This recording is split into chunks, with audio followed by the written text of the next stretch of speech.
ప్రార్థించుకుందాం. మహోన్నతుడా, సర్వశక్తిమంతుడా, సర్వాధికారి అయిన దేవా, నీకు స్తోత్రాలు. కృపా సత్య సంపూర్ణుడా, నేను స్తుతిస్తున్నాం. ఆయన మీ కార్యములు ఎంతో గొప్పవై ఉన్నారు. నీ పరిశుద్ధాత్మ శక్తితో సంఘములంతా ఆత్మపూర్ణులుగా చేసి ఆరాధించు కృపను దయచేశారు. ఇప్పుడు వాక్యములోనికి వెళుతుండగా నా ప్రభువా, అయా నీ కటాక్షము నీ స్థలంలో ఉంచి నీ మహిమ కలిగిన కార్యములతో నింపి ఆదరించమని యేసు నామములో ప్రార్థించి ఏడుకొస్తున్నాం మా పరలోకపు తండ్రి, ఆమేన్. హల్లెలూయా, హల్లెలూయా. మరి ఈనాడు మనము సంఘము ఒక దర్శనముతో కొనసాగాలి. సంఘమునకు ఒక దర్శనము ఉండాలి. దేవునికి స్తోత్రం. రెండు చేతులెత్తి దేవాది దేవుని మహిమపరుద్దామా. హల్లెలూయా. మరి పౌలు గారికి అనేక దర్శనాలు కలిగి ఉన్నాయి. తనకు కలిగిన దర్శనం బట్టి అర్థించలేదు, కానీ దర్శనమునకు లోబడి దర్శనముతో కూడిన సేవ, దర్శనముతో కూడిన పరిచర్య, దర్శనముతో కూడిన విశ్వాసను స్థిరపరచుటయందు ఆసక్తి కలిగి సేవా ధర్మము జరిగించాడు. దేవునికి స్తోత్రం. హల్లెలూయా. అందుకే మనం గమనిస్తే అపొస్తలుల కార్యములు 9వ అధ్యాయము 3వ వచనం చదువుకుందాం. 3వ వచనం. అతడు ప్రయాణము చేయొచ్చు దమస్కు దగ్గరికి వచ్చినప్పుడు అకస్మాత్తుగా ఆకాశము నుండి ఒక వెలుగు అతని చుట్టూ ప్రకాశించును.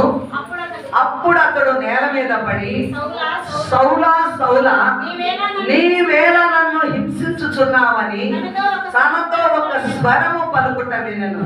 ప్రభువా, నీవెవడవని అతడు అడుగగా ఆయన, నేను నీవు హింసించుచున్న యేసును, లేచి పట్టణములోనికి వెళ్ళుము, అక్కడ నీవు ఏమి చేయవలనో అది నీకు తెలపబడదని చెప్పాను. దేవునికి స్తోత్రం. హల్లెలూయా.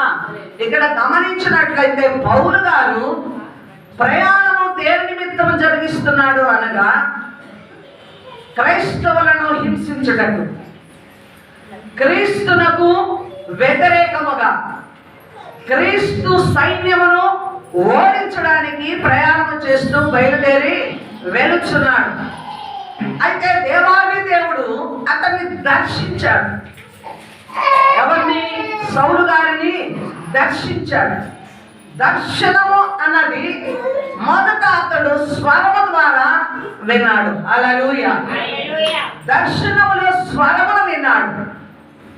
తరువాత క్రీస్తు యొక్క వెలుగును ఆయన మీద ప్రసరించడము చూసాం. దేవుడికి స్తోత్రం. హల్లెలూయా.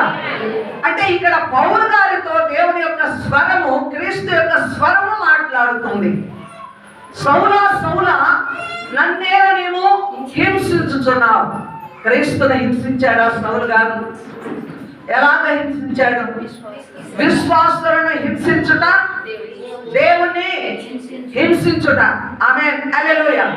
ఎప్పుడైతే ఆ వెలుగు యొక్క దర్శనము సౌలు గారి మీదకి వచ్చినదో, సౌలు గారు తాను ఏమి చేయవలెనో, దేని కొరకు దేవుడు నిలవబెట్టుకున్నాడో ఆ దర్శనాన్ని దేవుని ద్వారా చూడగలుగుతున్నాడు. హల్లెలూయా. తెలియజేయబడుతుంది. 9వ వచనం చదువుతాం. పైన 8వ వచనం. సౌలు నేల మీద నుండి లేచి కన్నులు తెరిచినను ఏమీ చూడలేకపోయిన కనుక వారతని చెయ్యి పట్టుకొని దమస్కులోనికి నడిపించిరి. అతడు 3 దినములు చూపులేక అన్నపానములు ఏమీ పుచ్చుకొనక పోయెను. ఆమేన్. దేవుని యొక్క వెలుగు సౌలు గారి మీదకి రాక 3 దినముల అన్నములు పుచ్చుకొనలేదు. తన కన్నులు మోయబడ్డాయి. వెంటనే అననీయ అనే ఒక సేవకుడి ద్వారా కన్నులు తెరవబడ్డాయి. ఆమేన్. హల్లెలూయా. అంటే ఇప్పుడు క్రైస్తవులకు, సంఘములకు, విశ్వాసులకు, పరిశుద్ధులకు క్రీస్తు యొక్క దర్శనం అవసరము. హల్లెలూయా. ఏ దర్శనం అవసరం అండి? క్రీస్తు యొక్క దర్శనము అవసరము. ఎన్నో సంవత్సరాల నుంచి మందిరానికి వస్తున్నాం, వాక్యము వింటున్నాం, ఒక సంఘానికి నడుస్తున్నాం, పరిశుద్ధ గ్రంథము చేతిలో ఉంది, వింటున్నాం, అక్కడికి ప్రార్థన చేసుకుంటున్నాం, వెళ్ళిపోతున్నాం. అయితే దేవుని యొక్క స్వరము నీతో ఎప్పుడైనా మాట్లాడినట్టుగా నువ్వు అనుభవించావా? దేవుని ద్వారా నువ్వు ఎప్పుడైనా సరి చేయబడి ఇక చేయవలసిన మార్గం ఏదో తెలుసుకోగలిగిన కృప క్రీస్తు ద్వారా నీవు అనుగ్రహాన్ని పొందుకొని ఉన్నావా? ఇట్టి దర్శనము పొందుకున్న వెంటనే సౌలు గారి జీవితము మార్చబడింది. ఆమేన్.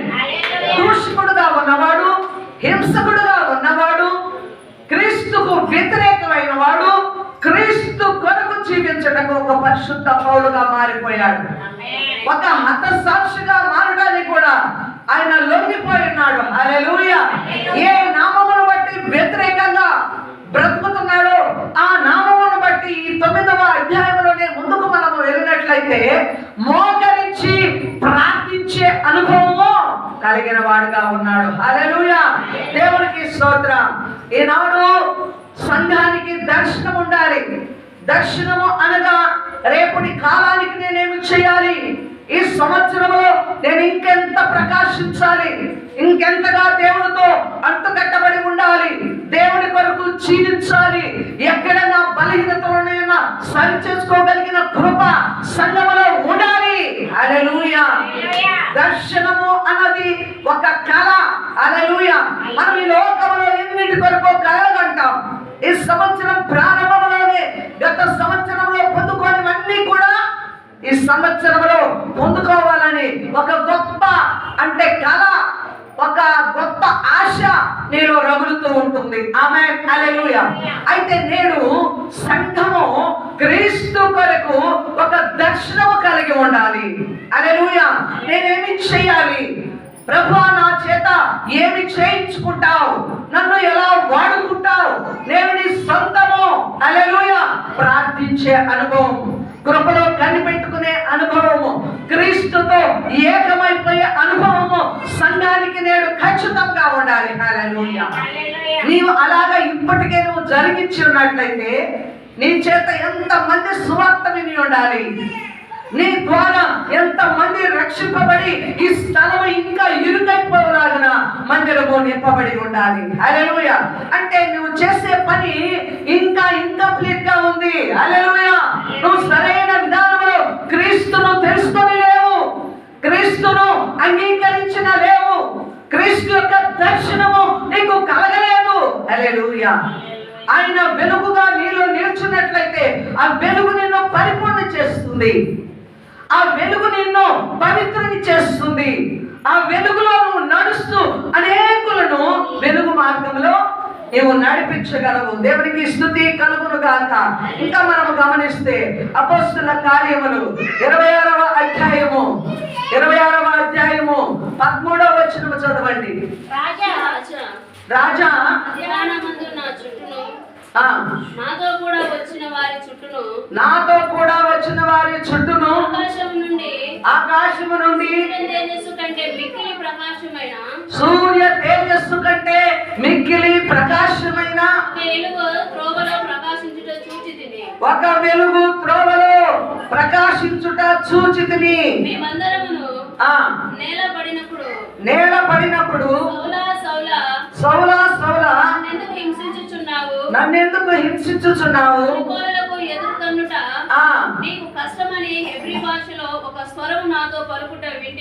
ఆమేన్. దేవునికి స్తోత్రం. హల్లెలూయా.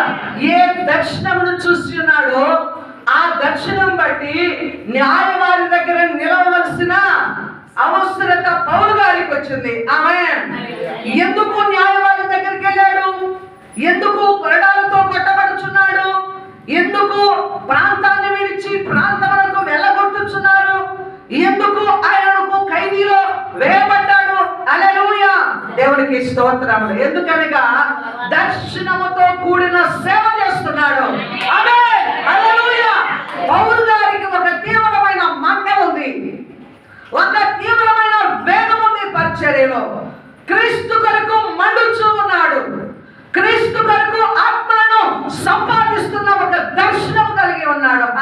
హల్లెలూయా. సువార్త ప్రయాణాలు చేయాలన్న దర్శనం, సంఘాలను కట్టాలన్న దర్శనం. హల్లెలూయా. తాను పగలూరై కష్టపడుతూ డేరాలను కుట్టుకుంటూ అనేక ఆత్మలను క్రీస్తు వశములోనికి నడిపించాలన్న నూతన జీవ మార్గం యొక్క దర్శనమును మిగుల కలిగి ఉన్నాడు. హల్లెలూయా. అందుకే సేవ పట్టుదలతో జరిగిస్తున్నాడు, దర్శనముతో జరుగుతున్నది, తీవ్రమైన మంటతో జరుగుతున్నది. ఎంత రగిలి ఎంత వేగముగా, ఎంత కుట్రతో పగమూని క్రీస్తునకు వ్యతిరేకముగా మారాడో అంతే వేగముతో, అదే రోషముతో, అదే బలముతో, అదే తీవ్రమైన మంటతో హల్లెలూయా రగులుతూ క్రీస్తు సేవ ఎవరు జరిగిస్తున్నారు? ఇక్కడ పౌలు గారు చేస్తున్నాడు. ఒక దర్శనముతో కూడిన సేవ జరుగుతుంది కాబట్టి ఆయన న్యాయవాది ఎదుట నిలవలసి వచ్చింది. ఆమేన్. ఈరోజు అనేకులు ఎందుకు హతసాక్షులు అవుతున్నారు? అనేకులు ఎందుకు తీవ్రమైన బాధకు గురి అవుతున్నారు? అనేకమైన విమర్శలకు గురి అవుతున్నారు అంటే ఎక్కడైనా న్యాయమైన దర్శనముతో న్యాయమైన సేవ జరుగుతుందో అక్కడ ఏం జరుగుతుంది? సాతాను యొక్క కుట్ర జరుగుతుంది. హల్లెలూయా. అక్కడ భారం ఉంటుంది, అది శ్రమతో కూడిన సేవగా ఉంటుంది. హల్లెలూయా. అది అవమానంతో కూడిన సేవగా ఉంటుంది, అది ప్రాణములను తెగించి పోరాడడానికి నిలబడగలిగిన దర్శనముతో కూడిన సేవగా ఉంటది. ఆమేన్. హల్లెలూయా. ఊరికే చంపుతున్నారా అంటే వీడు రగులుతున్నాడు, వీడు మండుతున్నాడు, క్రీస్తు కొరకు నిజముగా బ్రతుకుతున్నాడు కాబట్టి వీరి ప్రాణాలు తీయడానికి లోకము నిలుస్తుంది, సాతాను నిలుస్తుంది. ఆమేన్. హల్లెలూయా. ఈ రోజు సంఘము కూడా క్రీస్తును కలిగిన దర్శనం కలిగి ఉండాలి. హల్లెలూయా. క్రీస్తు కొరకు ప్రకాశించాలి. నువ్వు అవునన్నా కాదన్నా ఏదో బైబిల్ చేత పట్టుకొని వచ్చి వెళ్ళి పోవడం కాదు, కూర్చొని 4 మాటలు విని వెళ్ళడానికి నీకు దేవుడు ఇక్కడ ఈ స్థలాన్ని సిద్ధపరచవలసిన అవసరం లేదు. హల్లెలూయా.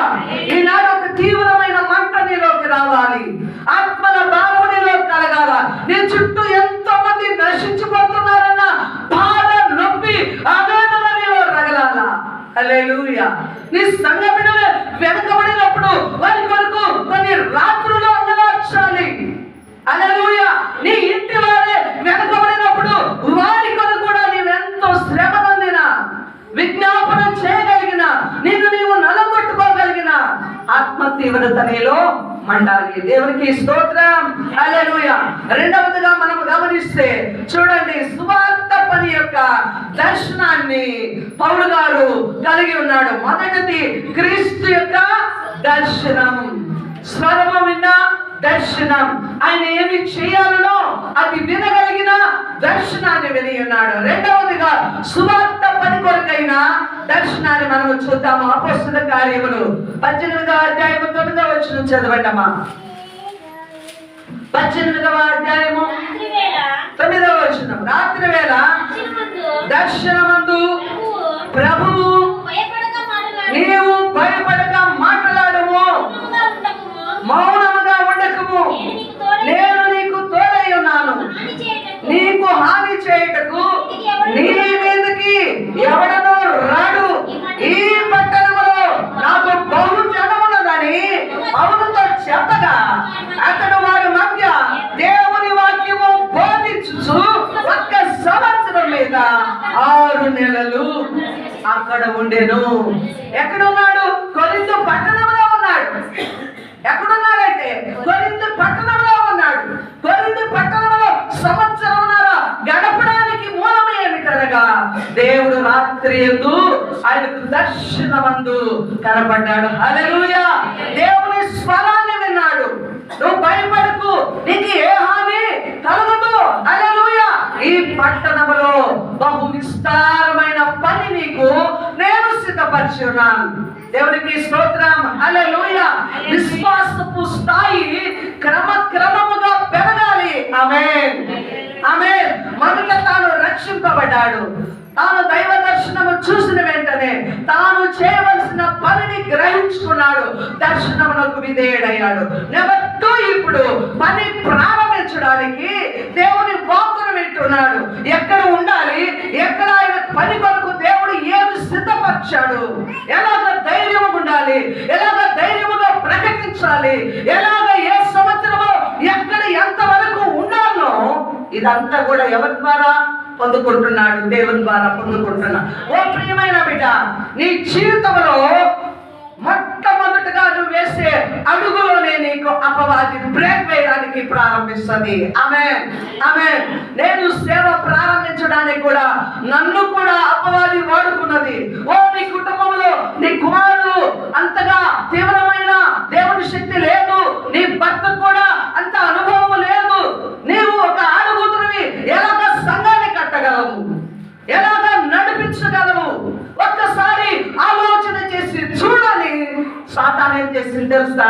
నా అడుగులకు బ్రేక్ వేయడం ప్రారంభించింది. ఆమేన్, హల్లెలూయా. అయితే దేవుడు ఒకవైపు దర్శనాన్ని ఇస్తున్నాడు, దేవుడు ఒకవైపు దర్శనాన్ని ఇస్తున్నాడు, మందిరపు నమూనాను చూపిస్తున్నాడు. హల్లెలూయా. సేవకులకు నిలవబడము, పుల్పిట్ దగ్గర ఒక స్త్రీ నిలవబడి వాక్యాన్ని ప్రకటిస్తూ ఉండడము, దేవుడు తన కౌగిలిలో 2 హస్తములు నన్ను కౌగలించుకొని ఆయన గుండెలకు నన్ను హత్తుకున్నది దర్శనములో నేను చూడగలిగాను. హల్లెలూయా. దైవ దర్శనం ఒకవైపు నాకు చూపిస్తూ తీవ్రమైన మంట, శక్తి, వరములు, ఆత్మలను అప్పగిస్తున్నప్పుడు లోకం ఏం జరిగిస్తుంది? నువ్వు చేయగలవా? ఆలోచన చెయ్యి. ఇప్పుడు దేని వైపు నేను చూడాలా? లోకం వైపు చూడాలన్నా, దైవ దర్శనం వైపు చూడాలన్నా? దైవ దర్శనం వైపు చూడాలా? హల్లెలూయా. ఎప్పుడైతే దైవ దర్శనం మీద నిలబడి ఉన్నామో దేవుని కృపా కార్యము సంఘం మీద నిలిచింది. అనేక ఆత్మలను దేవుడు అప్పగిస్తున్నాడు, అడిగి పెట్టిన స్థలాన్ని దేవుడు దీవిస్తున్నాడు. ఏ ఆత్మల కొరకు ప్రార్థన చేస్తున్నామో, ఏ ఆత్మలకు వాక్యము విత్తుతున్నామో, ఎంతగా బాధము కలిగి దేవుడు సేవ చేయడానికి అనుదినము ఆయన వాత్సల్యత రగులుతూ, జ్ఞానాన్ని నింపుతూ, బోధ నేర్పిస్తూ, ఉపదేశిస్తూ, సహనము నేర్పిస్తూ, సాత్వికము నేర్పిస్తూ, ఉండగలిగిన కృప, నిలవగలిగిన కృప, స్థిరపరచగలిగిన కృప దేవుడు ఇస్తున్నాడు. ఆమేన్, ఆమేన్, ఆమేన్, హల్లెలూయా. దీనంతటికీ కారణము దేవుని యొక్క కృప, దేవుని యొక్క కృప, దేవుని యొక్క పిలుపు, దేవుని యొక్క దర్శనం, దేవుని యొక్క దర్శనం. ప్రియా నేస్తమా, ప్రియ సంగమా, నీకు కూడా ఒక దర్శనం ఉండాలి. హల్లెలూయా, హల్లెలూయా. ప్రభుతో మాట్లాడు, ప్రభుతో ప్రయాణం చేయి, ప్రభుతో కొన్ని గంటలు గడుపు, ప్రార్థించు. అప్పుడు దేవుని స్వరాన్ని వింటావు. దేవుడు నీకేం అప్పగించబోతున్నాడో, నువ్వేం చేయాలనో, ఏ పరిధిలో దేవుడు నిన్ను వాడుకోబోతాడో అవంతా కూడా ఎక్కడ ప్రార్థనా గదిలోనే నీకు దేవుడు నేర్పిస్తాడు. ఆమేన్, ఆమేన్, హల్లెలూయా. అంటే ఇక్కడ మనం గమనించినట్లయితే అపొస్తలుడైన పౌలు గారు ఫిలిప్పు, తెస్సలోనిక, బెరయ పట్టణాలలో ముందు వెళ్ళాడు. అక్కడ సమస్యను ఎదుర్కొన్నాడు. అక్కడి నుంచి కొరింథీ పట్టణంలోనికి వచ్చాడు. కొరింథీ పట్టణంలో నిలవగా అక్కడ గమనిస్తే యూస్తు, సమాజ మందిరానికి దగ్గరగా ఉన్న యూస్తు కూడా విశ్వాసిస్తున్నాడు. అలాగే కొరింథీ పట్టణంలో అనేకులు విశ్వసించిన వారు ఉన్నారు. అక్కడ విశ్వాసముతో వాక్యాన్ని అంగీకరించేవారు కనబడుచున్నారు. ఏం జరుగుతుంది? కనబడుచున్నారు కనుక ఇక్కడ బహు విస్తారమైన పని నీకు నేను అప్పగిస్తున్నాను. దేవునికి స్తుతి కలుగును గాక. నిజముగా గమనిస్తే ఈ రోజు మీ అందరి ఎదుట నేను చెప్పుకోవాలి. కొండేపల్లికి మొట్టమొదటిగా వెళ్ళినప్పుడు ఒక త్రాగుబోతు వ్యక్తి దుర్భాషలు మాట్లాడుతూ చేతిలో నుంచి మైక్ తీస్తూ ఎలాగంటే అలాగా ఒక స్త్రీని మాతో వచ్చిన నా భర్త ముందు, మాతో వచ్చిన మా పురుషుల ముందు అతను మాట్లాడుతుంటే మాతో ఉన్నవారికి రోషం వచ్చేస్తుంది. ఇంతగా మాట్లాడుతుంటే మనం ఎందుకు ఉండాలన్నాడు. నేను వెంటనే అన్నాను, దేవుడు సహనముతో, సాత్వికముతో మీరు భూమిని స్వతంత్రించుకోండి అన్నాడు. నా నిమిత్తమై మిమ్మల్ని హింసించి నిందించు వారికి నువ్వు అప్పగించుకో, అప్పుడు నీ పరలోక రాజ్యము నీదవుతుంది. దేవునికి స్తోత్రం, హల్లెలూయా, హల్లెలూయా. కొంచెము కాలము ఓపిక పెట్టాము, కొంచెము కాలము అతని దేవునికి అప్పగించాము. అక్కడున్న సాతాను పరినంతా దేవునికి అప్పగించాము. ప్రకటించాము. కొన్ని సంవత్సరాలు అక్కడ సువార్త లేదు. కొన్ని సంవత్సరాలు మందిరము కుక్కలు తిరిగే స్థలంగా మార్చబడింది. కొన్ని సంవత్సరాలు సేవకులు వెళ్ళిన సేవకుల మాట వినడానికి ప్రజల హృదయాలు వారి చెవులు అప్పగించబడలేదు. అయితే సాత్వికముతో దేవుడిచ్చిన దర్శనం ఉంది. ఈ ప్రాంతాన్ని గొప్పగా దేవుడు వాడుకుంటాడు. హల్లెలూయా. ఈ ప్రాంతంలోని ప్రజలను దేవుడు వెలిగిస్తాడు. ఎక్కడైతే చెడిపోయిందో ఈ ప్రాంతాన్ని దేవుడు బాగు చేస్తాడన్న గొప్ప నమ్మిక, స్థిరమైన విశ్వాసము, ఆ గొప్ప దర్శనము కన్నుల ముందు కనబడుతుండగా నిలవబడడం జరిగింది. ఈనాడు దేవుడు ఆశీర్వదించాడు. చప్పట్లు కొట్టి దేవుని స్తుతిస్తావా? స్తుతిస్తావా? స్తుతిస్తావా? ఎప్పటికీ కూడా దేవుని కార్యముల కొరకు ఆతురత పడకు, సహనము పడు. క్రీస్తు మనకు మాదిరించాడు. ఆయన కొట్టబడి కూడా ఓర్చుకున్నాడు. హల్లెలూయా. వీపు దున్నబడి కూడా ఆయన ఎంత ఓర్చుకున్నాడు. హల్లెలూయా. అవమానించిన, తృణీకరించిన, చేతగాని వలన నువ్వు దిగు ముందు నువ్వు రక్షించకన్నా ప్రభు యొక్క దర్శనం ఏమిటి చెప్పండి? ప్రభు యొక్క దర్శనం ఏంటి? ప్రభు కూడా శిలువ మీద అంత శ్రమ పొందుతూ కూడా ఆయన ఒక మహిమను చూడగలుగుతున్నాడు. వినాలి, చక్కగా వినాలి. ఆయన ఒక మహిమను చూడగలుగుతున్నాడు. హల్లెలూయా. తనకెంతో బాధ ఉంది, రక్తము పోతూ ఉంది, శరీరంలో నీరు పోతుంది, అవమానము కలుగుతుంది. దేవాది దేవుడే శిలువ మీద వేలాడుతున్నాడు. ఎండ వేళలో ఉదయం 9 గంటల మొదలుకొని మధ్యాహ్నం 3 గంటల వరకు శ్రమ నవ్వుతూనే ఉన్నాడు. రాత్రంతా కూడా తీర్పుల కొరకై త్రిప్పబడుతూ ఉన్నాడు. రాత్రి పగలంతా కూడా ఆయనకు కొంచెం కూడా విశ్రాంతి లేకుండా, నెమ్మది లేకుండా మరి ప్రభువారు శ్రమ నందుతూ కూడా ఆయన శిలువ మీద ఒక దర్శనాన్ని చూడగలిగాడు. ఏంటా దర్శనం అంటే, తర్వాత క్రీస్తు సింహాసనం మీద ఆయన కుడి పార్శ్వమున కూర్చుంటాడు. హల్లెలూయా. లోకానికి విమోచన జరుగుతుంది, పాప క్షమాపణ జరుగుతుంది, ప్రజలందరూ విడిపించబడతారు. లోకము పాపముతో నిండిపోయింది, చీకటితో నిండిపోయింది, శాపముతో నిండిపోయింది. నేను సృష్టించిన నా జనము, నా జనులు నా చేతులతో నేను నిర్మించుకున్నాను ప్రేమతో. నా రూపంలో, నా స్వరూపంలో నేను తయారు చేసుకున్నప్పుడు రూపము కోల్పోయిన నా బిడ్డలు, నా లోకము, నా ప్రజలు చెడిపోతుండగా రేపు వారందరూ నీతితో మహిమతో నింపబడతారు. హల్లెలూయా. వారందరూ నా జనులు అవుతారు. ప్రతి మోకాలులో ఎదుట వంగుతుంది, ప్రతి నాలుక నన్ను స్తుతిస్తుంది. హల్లెలూయా. లోకములోని జనులందరూ నా వైపు చూస్తారు.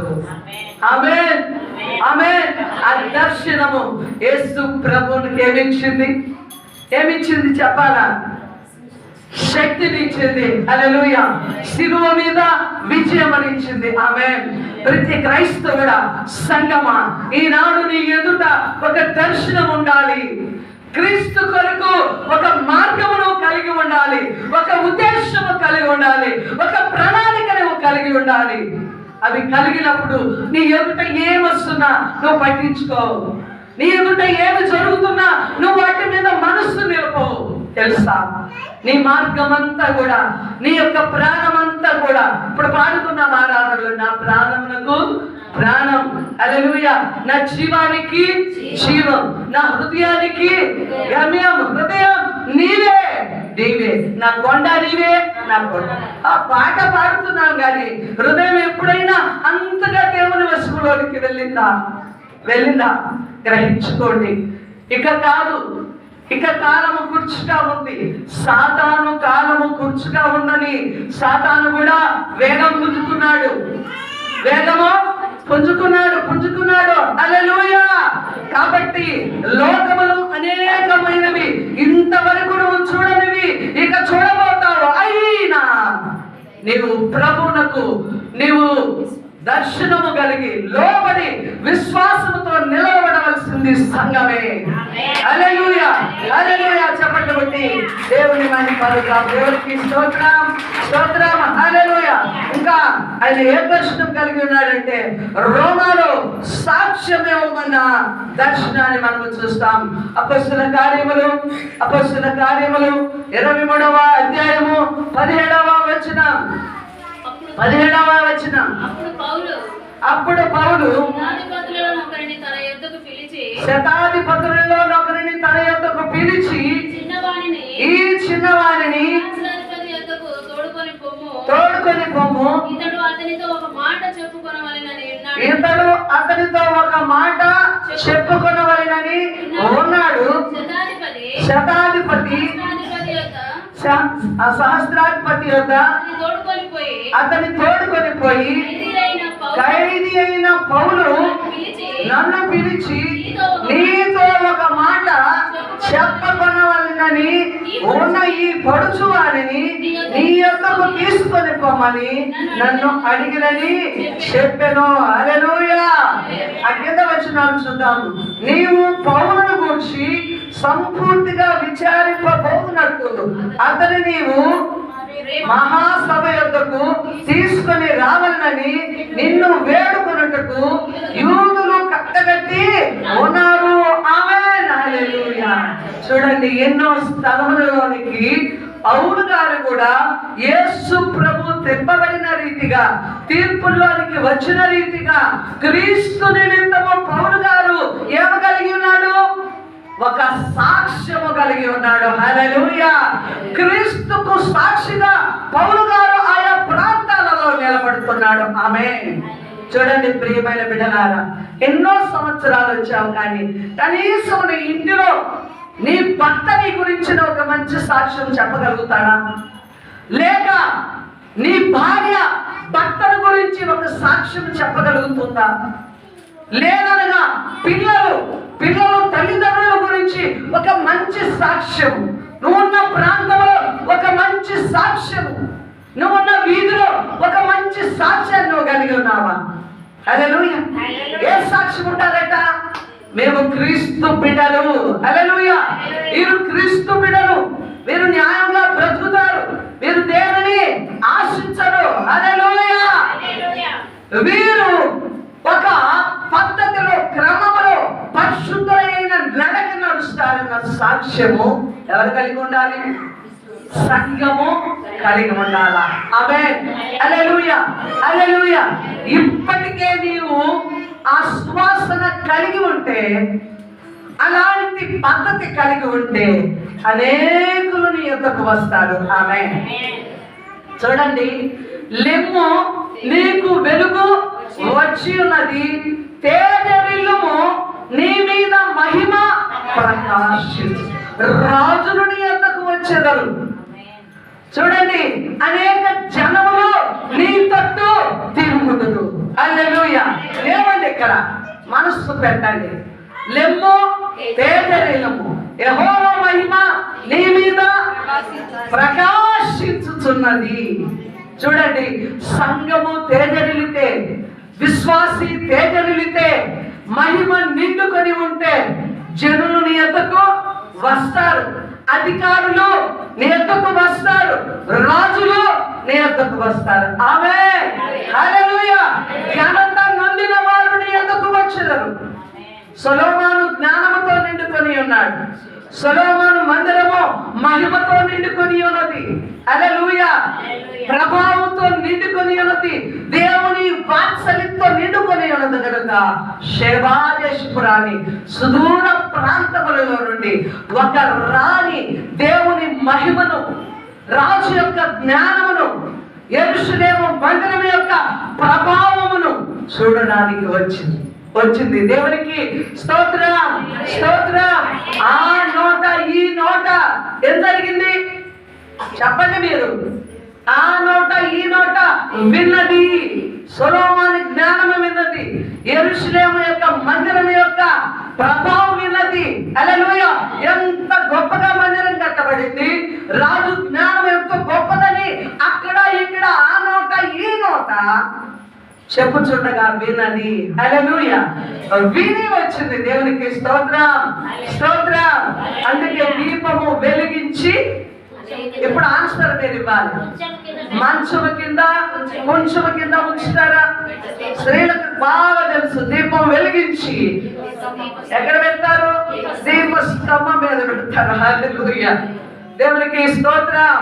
కాబట్టి నువ్వు ఒక దీపముగా ఉంటే దేవుడు నిన్ను మరుగులో ఉంచుతాడా? నువ్వు వెలుగుంటే దేవుడు నేను మరుగులో ఉంచుతాడా? నువ్వు అనేకులకి ఆ నోట ఈ నోట వెళ్ళిపోతుంది నీ పేరు. హల్లెలూయా. పలానా చోట ఒక ఆమె ఉంది, ఆమె ప్రార్థన చేస్తే కార్యాలు జరుగుతాయి. హల్లెలూయా.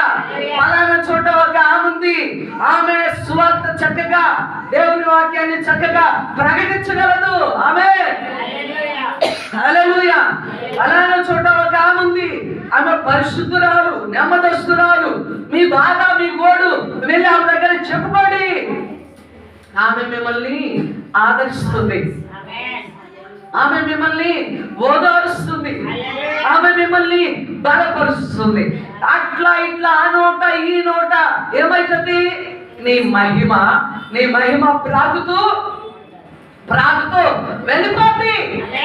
హల్లెలూయా. ఆ పని నువ్వు చేయాల్సిన పనిలే. దానంతటదే ఏ చోట వెళ్ళాలనో, ఎక్కడెక్కడ వెలిగించాలనో, ఎక్కడెక్కడ మండించాలనో దాని ప్రభావం కొలది అది వెళ్ళిపోద్ది. హల్లెలూయా. అయితే నువ్వు చేయాల్సిందేంటి? వెలగాల. వెలుగుట నీ పని.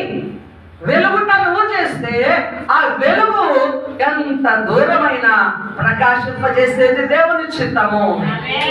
హల్లెలూయా, హల్లెలూయా. కాబట్టి సంఘం ఎలాగుండాలండి? వెలిగించబడాలి. ఇక్కడ పౌలు గారు దేని కొరకు సాక్షిగా ఉన్నాడంటే సత్యము కొరకు. అందరూ పలకాల. దేనికోసము? సత్యము కొరకు. సత్యాన్ని ప్రకటిస్తున్నాడు. సత్యము కొరకు సాక్షిగా నిలబడ్డాడు. ఆమేన్. హల్లెలూయా. కాబట్టి దేవుని ప్రియమైన జనమా, ఈ దేవుడు సత్యము కొరకు నువ్వు సాక్షిగా ఉండాలని, సత్యములో నువ్వు స్థిరపరచబడాలని దేవుని వాక్యము సెలవిస్తుంది. ఇంకా మనము గమనిస్తే తుఫానులో దైవ దర్శనాన్ని చూడగలిగాడు. ఆమేన్. హల్లెలూయా. ఎక్కడండి? తుఫానులో దైవ దర్శనాన్ని చూడగలిగాడు. ఒకసారి చూద్దాము. అపొస్తలుల కార్యములు 27వ అధ్యాయము 23వ వచనం.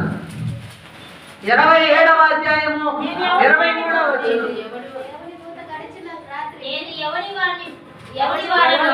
ఎవడి వాడను ఎవరిని సేవించుచున్నాను, దేవుని దూత గడచిన రాత్రి నా యొద్ద నిలిచి, సౌలా భయపడకము, నీవు కైసరు ఎదుట నిలవలసి ఉన్నది.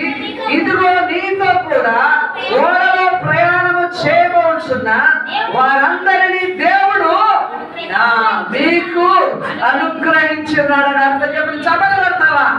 హల్లెలూయా, హల్లెలూయా. పౌలు గారు ఖైదీగా ఆ సహస్రాధిపతులతో, సైనికులతో హల్లెలూయా ఓడలో ప్రయాణము చేస్తున్నాడు. అలనాడు గొప్పవాడైన కైసరు ఎదుటికి వెళ్ళాలా? ఎవరు? పౌలు గారు. హల్లెలూయా. ఓడ ప్రయాణం చేసి తిరిగి ఎక్కడ నిలబడాలా? కైసరు ఎదుట బంధింపబడిన వాడై వెళ్ళాలి. ఆమేన్. హల్లెలూయా. ఆ ప్రయాణంలో తుఫాను రేగింది. సముద్రం మీద తానున్న ఓడ ప్రయాణం చేయవారందరూ కూడా ప్రాణ భయముతో ఉన్నారు.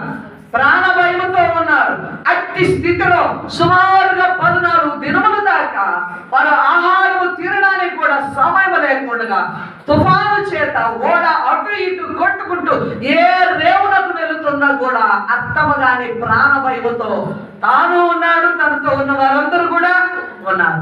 అయితే ప్రభువు దూత ఏం జరిగింది? భయపడకు అని దర్శించింది. హల్లెలూయా. భయపడకము, నీకు హాని కలగదు, నీతో ఉన్న వీరుడు కూడా నీకు అనుగ్రహిస్తాను. చప్పట్లు కొడతావా? హల్లెలూయా, హల్లెలూయా, హల్లెలూయా. దేవుని పని అది. హల్లెలూయా. నువ్వు ఎంత భయంకరమైన సిచ్యువేషన్ లో ఉన్నా, నీకు అపాయకరమైనది సంభవిస్తున్నా, కీడును నిన్ను ముట్టుచు ఉన్నా, హల్లెలూయా హల్లెలూయా, నీకు ఏ హాని జరగదు. ఆమేన్. అక్కడున్న సిచ్యువేషన్ అంతా మార్చేస్తాడు నీ దేవుడు. హల్లెలూయా. అక్కడున్న వారినే నీ చేతికి అప్పగిస్తాడు. దేవునికి స్తోత్రం స్తోత్రం స్తోత్రం. శాస్త్రాలలో అర్ధరాత్రి సంఖ్యలు బిగించబడ్డాయి పౌలు శీలలకు. వారు కురిగిపోలే. ఎంతకాలం ఇక్కడ ఉంటామని నిరాశపడలా. కీర్తనలు ఎత్తారు, పాడారు, స్తుతించారు, ప్రభువును గణపరుస్తున్నారు. హల్లెలూయా హల్లెలూయా. శరసాల పునాదులు కదిలాయి, వాళ్ళ సంఖ్యలు విడిపోయినాయి. హల్లెలూయా. శరసాల అధికారికి భయం వచ్చేసింది. కత్తితో పొడుచుకోవాలనుకున్నాడు. నా పై అధికారి నా మీదకి హాని వస్తుంది, మీరు ఎలాగే విప్పబడ్డారు, మీరు నేను బంధిస్తే నీవే వీరికి సహాయము చేసావు. అయ్యా నువ్వేమీ చేయకు, ఇంకే హాని కలుగదు. హల్లెలూయా. ఆ రాత్రే ఆ పాటల మధ్య ఆ జైలు గోడల్లోనే ఒక వ్యక్తి లేచాడు. హల్లెలూయా హల్లెలూయా. ఆ వ్యక్తి దేని కొరకు లేచాడు చెప్పండి? రక్షణ కొరకు, రక్షణ కొరకు, రక్షణ కొరకు. వీరు పాడక నిద్రమత్తులై అలాగా సంఖ్యలతో పండుకొని ఉంటే ఆ కార్యం జరుగుతుందా? వీరు కీర్తనలు పాడారు, దేవుని స్తుతించారు. ఏం జరుగుతుంది ఇక్కడ? వీరి మనస్సులో ఏం జరిగింది? వీరి హృదయంలో ఎందుకంత నింపడం అంటే వీరు ఒక దర్శనం కలిగి ఉన్నారు. హల్లెలూయా హల్లెలూయా హల్లెలూయా. ఏంటి ఆ దర్శనం? నా దేవుడు విడిపిస్తాడు. ఆమేన్. నా దేవుడు విడిపిస్తాడు. ఆమేన్. ఇక్కడ స్థానంలోకి వచ్చామంటే ఇక్కడ ఒక అద్భుతం జరుగుతుంది. ఇక్కడ ఏదో అద్భుతమో జరుగుతుంది. ఆమేన్ ఆమేన్. వాళ్ళ మాటలు నేను చెప్తుంటాను. విశ్వాసి, నువ్వు అడుగు పెట్టిన స్థలం మారిపోవాలి, నువ్వు అడుగు పెడితే పరిస్థితి మారిపోవాలి. భయంకరమైనది కూడా ఒక సమాధానంలోనికి రావాలి, ఒక స్థితిలోనికి రావాలి. హల్లెలూయా. నీ దేవుడు నీ ముందు నడుస్తాడు. ఆమేన్. నీ ప్రార్థనలు ఆలకిస్తాడు. శక్తివంతుడైన దేవుడు మందసముగా నీతో కదులుతుండగా నువ్వు అడుగు పెట్టిన ప్రదేశం అంతా దీవెనకరంగా మార్చబడుతుంది. ఆమేన్ ఆమేన్ హల్లెలూయా. మహాసభలు జరుగుతుండగా తుపాకీలు తీసుకొని వస్తారు, కాల్చాలనుకుంటారు. 2 మాటలు స్టార్ట్ అవగానే తుపాకీ డౌన్ చేయబడుతుంది, వీడి ఆత్మ వెలిగించబడుతుంది. మీటింగ్ అయిపోయిన తర్వాత వచ్చేవాడు ఎవరు? ప్రథమ స్థానంలోనికి తుపాకీతో చంపేయాల స్వార్థికుడిని. ఈ స్వార్థికుడు ఇంకా ఉండకూడదు అనుకున్నవాడే ఆయనే రక్షణ లేకొస్తాడు. ఎవరు చేస్తున్నాడు అక్కడ? దేవుడు. ఆమేన్ ఆమేన్ ఆమేన్. సేవకులకు దర్శనం ఉండాలి, సంఘానికి దర్శనం ఉండాలి, విశ్వాసులకు దర్శనం ఉండాలి. దర్శనం లేని పని నువ్వు చేయకు. హల్లెలూయా. దర్శనం లేని సేవ నువ్వు చేయకు, దర్శనం లేని విశ్వాసము నువ్వు ప్రకటించకు. ఆమేన్ హల్లెలూయా హల్లెలూయా. దేవుని పక్షమున నీ హృదయం నిండా దర్శనాలు ఉండాలి. హల్లెలూయా. కోరికలు ఉండాలి, ఆశలు ఉండాలి. ఇవి ఎప్పుడు నెరవేర్చుకోవాలన్న ఆశ ఉండాలి. ఆమేన్ ఆమేన్ హల్లెలూయా హల్లెలూయా. కాబట్టి ఇక్కడ చూడండి, ఓడలో అంత ప్రాణ భయము కలిగిన దేవుడు ఏం చేశాడు? వాళ్ళందరినీ దేవుడు విడిపించాడు. అయ్యలారా, తెల్లవారు లేసి ఏమని ప్రకటిస్తున్నాడు? అయ్యలారా, మీకేమీ హాని కలగదు, భయపడకండి. మనం ఆహారం పుచ్చుకొనక చాలా కాలం అయిందని ఆయన రొట్టె తీసుకొని స్తోత్రము చెల్లించి ఆహారము పుచ్చుకొని మీరు కూడా భుజించండి, మీకు ఏమీ కాదు. ఆమేన్ ఆమేన్. బయటకు వచ్చిన వెంటనే పొలవన్నీ వేరి ఒక అగ్నిలో వేసినప్పుడు ఏం జరిగింది? పాములు వేసి ఆయన చేతిని పట్టేస్తుంది. వాళ్ళందరూ అనుకుంటున్నాడు ఎవరో దుష్టుడు ఓడలో తప్పించుకున్నా, ఇక్కడ ఈ పాము సర్పము ఇతన్ని వదలలేదు, ఇతను మరణానికి అప్పగి చూస్తున్నారు, కనిపెడుతున్నారు. ఇంకొంచెం సేపు అయితే పడిపోతాడు, ఇంకొంచెం సేపు అయితే నోట్లో నుంచి నోరుకు వచ్చేస్తుంది, ఇంకొంచెం సేపు అయితే ఇతడు భూమి మీద ఉండడు, మరణం అవుతాడు. పాము పెద్ద పాము పట్టేసింది. అయితే పౌలు గారు దాన్ని విదిలించి నెమ్మదిగా ఉన్నారు. కొద్దిసేపు చూశారు, ఇంకా కొంచెం సేపు కనిపెట్టారు, ఏమీ జరగల. ఎవరి మీదకి? పౌలు గారి మీదకి. ఆమేన్, హల్లెలూయా. అప్పుడు అన్నారు, ఈయన దేవతల వంటి వాడు. ఆమేన్.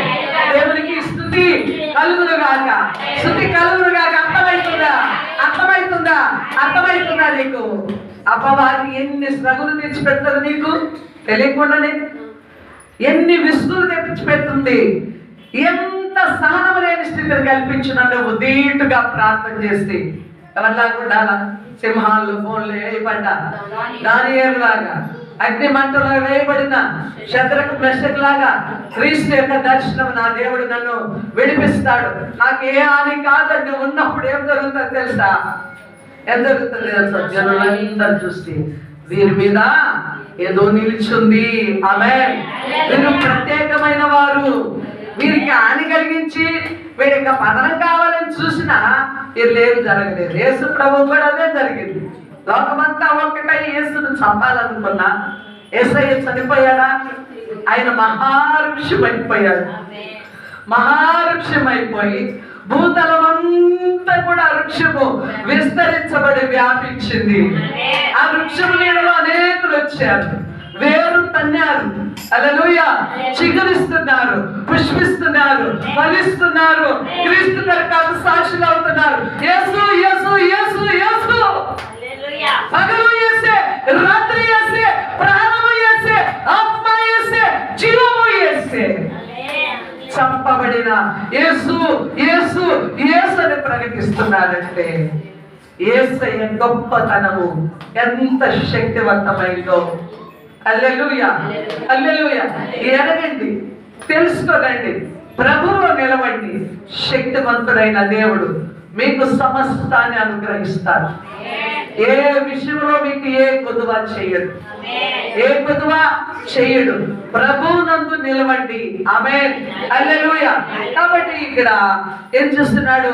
తుఫానులో దర్శనాన్ని చూడగలిగాడు. ఇంకా మనము గమనిస్తే ఆయన పరలోకపు దర్శనాన్ని కూడా చూశాడట. పరలోకపు దర్శనాన్ని కూడా చూశాడు. కొరింథీయులకు రాసిన 2వ పత్రిక 12వ అధ్యాయము 1వ వచనం నుండి 4వ వచనాల వరకు చూద్దామండి. అతిశయపడుట నాకు తగదు గాని అతిశయపడవలసింది ప్రభువు దర్శనములను గూర్చియు ప్రత్యక్షతలను గూర్చియు చెప్పుదును.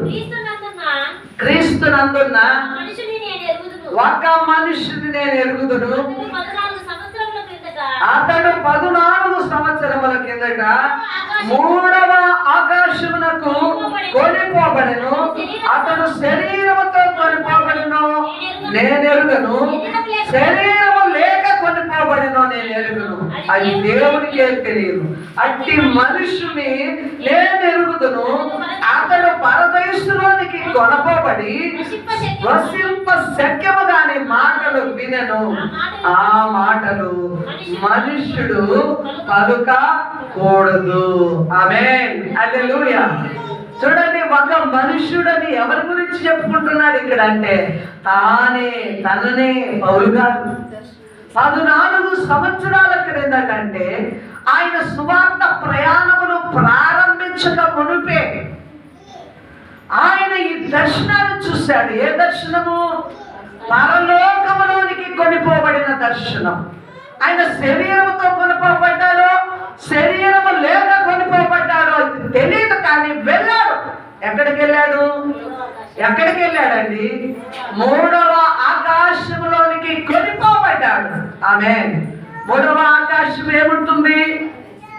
పరదైసు, దేవుని యొక్క స్థలము, దేవుని యొక్క ఉన్నతమైన సింహాసనం ఉండే స్థలము పరలోకం.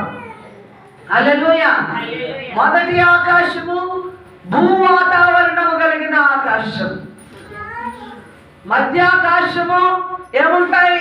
నక్షత్రాలు, గ్రహాలు, గ్రహాల విస్తీర్ణత కలిగిన ఆకాశం. 3వ ఆకాశము దేవుని యొక్క సన్నిధి. హల్లెలూయా. అక్కడికి వెళ్ళాడు, వసింప శక్యము కాని మాటలను విన్నాడు. ఆమేన్, హల్లెలూయా. దర్శనము కలిగితే ప్రభుతో మనం ఎంతగానో ప్రకాశిస్తాం. ఈనాడు సేవకులు, విశ్వాసులు సంఘాలలో అంత తీవ్రమైన మంట లేదు. అంత మంట రగిలించడానికి కూడా సేవకులు కొనుక్కోవట్లేదు. హల్లెలూయా. ప్రాబ్లం ఎక్కడంటే నువ్వు ఎక్కువగా రగిలింపబడితే నువ్వు ఉండవు. ఏంటి? నువ్వు నిలబడే స్థలంలో నువ్వు నిలవబడవు. హల్లెలూయా. ఆ పరిధి కూడా వస్తుంది. కాబట్టి సేవకులు కూడా అంతగా పూనుకోవటం లేదు. నామకార్థ భక్తిలో వాక్యము చెప్పడం, ఆరాధన జరిగడం, వెళ్ళిపోమంటాం. హల్లెలూయా. దేవునికి స్తోత్రం. అయితే విశ్వాసులు ఏ దర్శనం కలిగి ఉండాలి? పరలోక దర్శనం కలిగి ఉండాలి.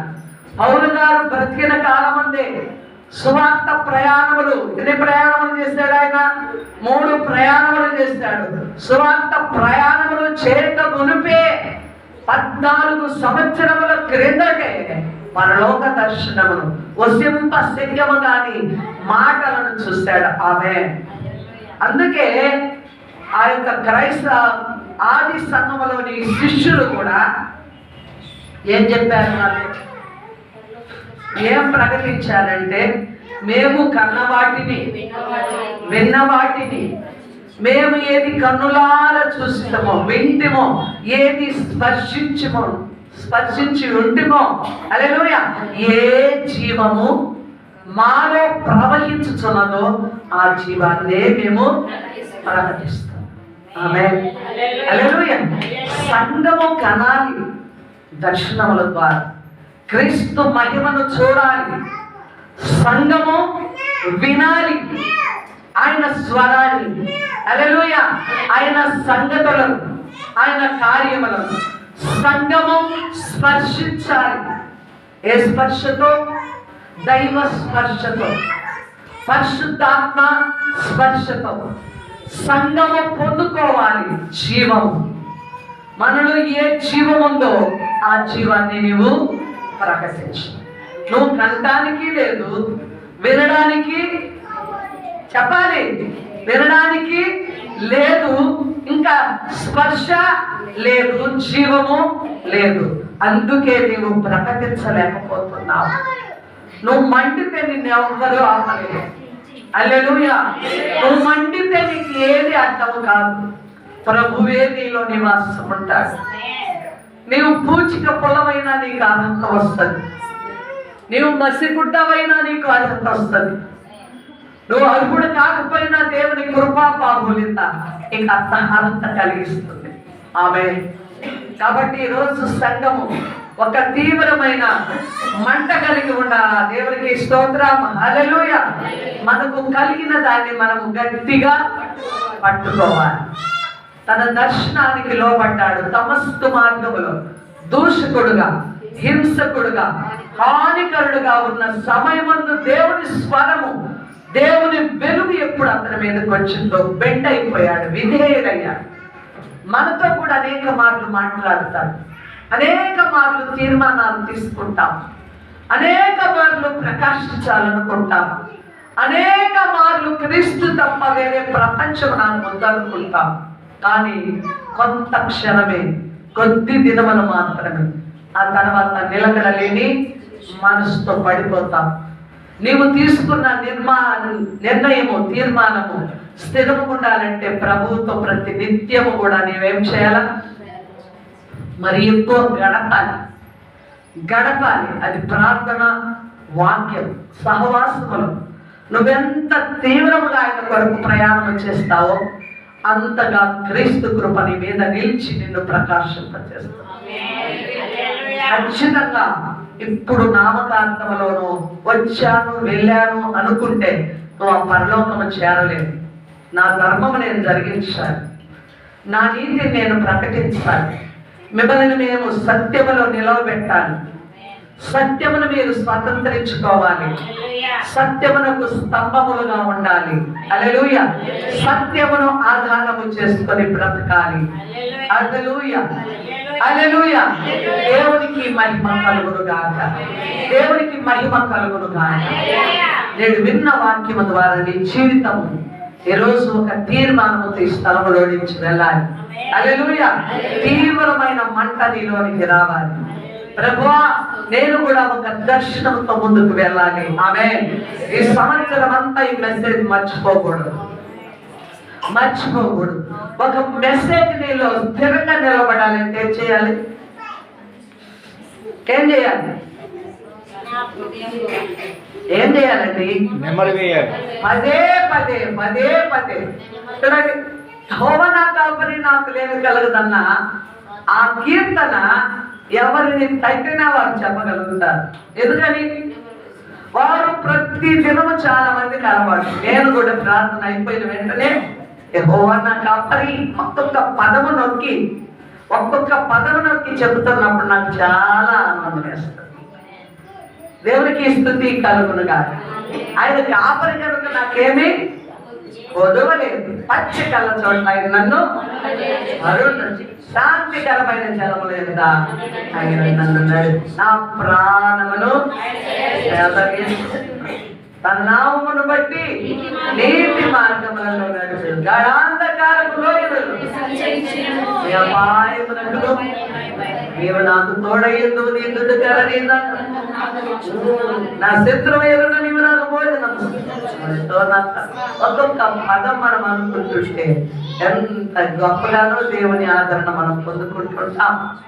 కాబట్టి విన్న వాక్యం, ఈ వాక్యం ఈ సంవత్సర కాలం అంతా నిన్ను ఒక దర్శనంతో ముందుకు నడిపించాలంటే పదే పదే పదే పదే నువ్వు వెళ్ళు. మధ్యాహ్నం కింద తర్వాత మళ్ళీ మంచం మీద పడుకో. హల్లెలూయా. పౌలు గారు ఎన్ని దర్శనములు కలిగి ఉన్నాడు. ఆమేన్.